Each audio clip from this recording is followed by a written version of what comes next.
ate, dinalahan kita ng pagkain. Iniwan ko na dun Sana magustuhan mo yun. Maraming salamat. Ikaw naman, Attorney Lilet. Sinabi ko naman sa'yo, huwag ka nang mag-abala. Maliit na bagay lang naman yun kumpara sa naging bonding natin dito. Salamat ha. Hindi ka pa rin nakakalimot. Ikaw lang Sabi ko naman sa'yo, di ba? Kamusta na pala kayo dito? Eto na nga. Ayun si Luna, nakalaya na. Tapos si Jonah naman, nagpakita na yung kaaway niya. Umamin na wala talagang kasalanan si Jonah. Kaya ayun, nakauwi na rin. Mabuti naman pala.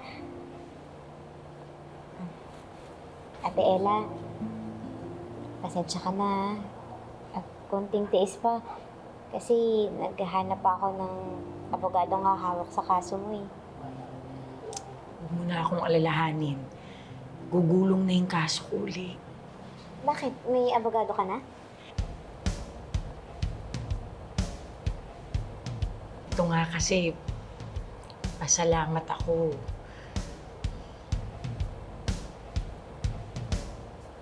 O, yan na pala siya.